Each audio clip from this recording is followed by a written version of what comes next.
Okay, good morning, everybody. First, we'll talk about credit cards and then about Iran. Okay, well, we're here today because two major credit cards that millions of New Yorkers carry each day, Capital One and Discover, could soon become one company in a multi-billion-dollar merger with really bad potential consequences for consumers. It's the, people have been pretty quiet about it. But if these two companies merge,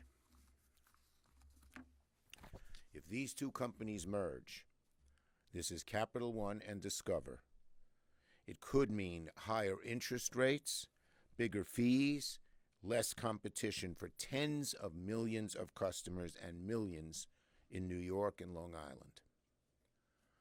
So this would be the largest credit card merger on record. And usually, when there's consolidation, the consumer pays the price. So we're asking a whole lot of questions about this merger because we're very worried about it in terms of raising prices. Today, I'm demanding answers on this merger before any green light is given. And I've sent a letter to the heads of the two. I've sent a letter, I'll do it on this side, to the heads of the credit card companies asking a whole lot of questions. Because again, mergers usually mean trouble for consumers. I have written the companies asking a litany of questions regarding antitrust and consumer protections. Look, when it comes to credit card companies, we know one thing is for certain. Their bread and butter is a myriad of fees and sometimes eye-popping interest rates. That's why the proposed merger of Capital One and Discover is of such great concern. Consumers are fed up already with their credit card interest rates. More consolidation in the industry could very well mean even higher rates and higher fees. And many cardholders are unaware of this merger. It's been kept relatively quiet, and so they won't even know when their rates go up. Why? If the merger were to occur, and they won't have the opportunity to switch to another company before the rates go up. Less competition in the credit card marketplace could very well mean higher interest rates for the cardholders, bigger fees, and higher penalties. I just like this.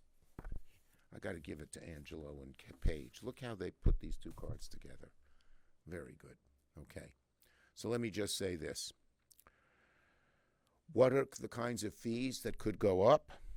Annual fees, interest charges, late payment fees. And the history has shown, more.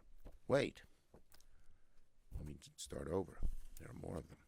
What could go up if this merger occurs? Your annual fee, your interest charge, your late payment fee. In addition, foreign transaction fees, balance transfer fees, and cash advance fees could go up. Fees, fees, fees. You get it.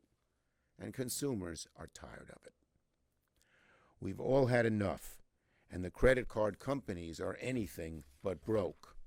According to Investopedia, quote, if Capital One's $35.3 billion purchase of Discover goes through, the deal would create the nation's largest credit card lender by balance owed, affecting which credit cards are offered, on what terms, and where you can use them.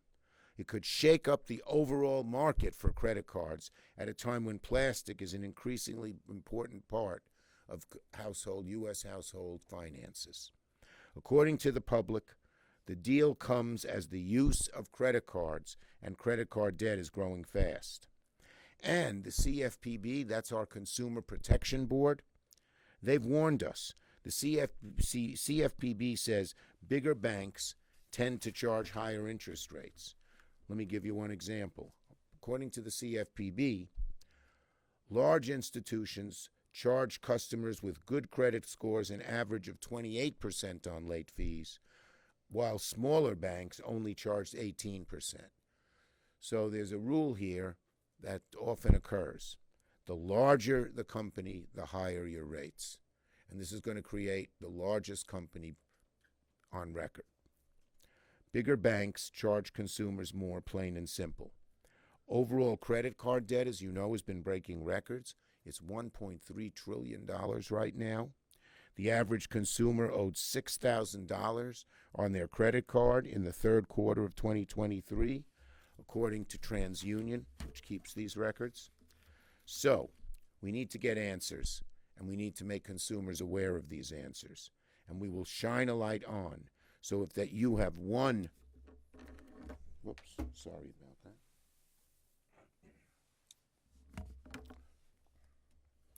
We will shine a light on this so that if you have one of these cards, you're going to know what's going on before you risk paying even more.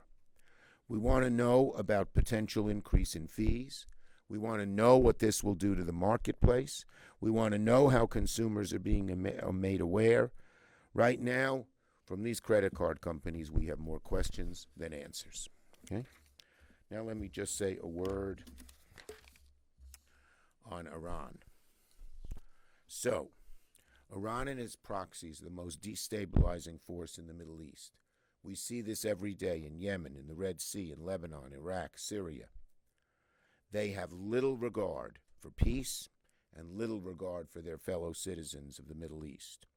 So here's the question I've been asked by some of you, and that is, what are we doing to prepare?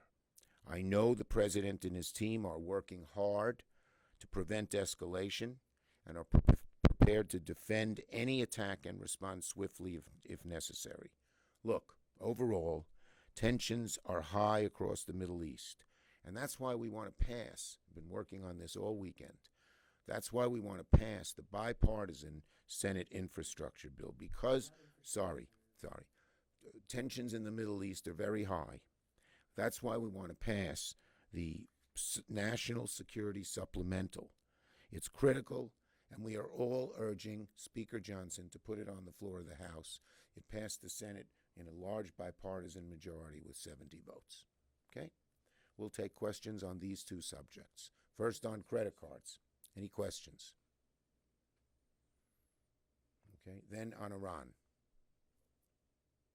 Okay, have a nice, yes. Mayorkas, how are you going to handle, how's the Senate going to handle? Well, as I've said, I think the charges are absurd. There's no evidence, zero evidence, that he's committed an impeachable offense. Okay, thanks, everybody. Thank you. Sure. Okay. Here we go. Great, my pleasure. Have a nice day, everybody.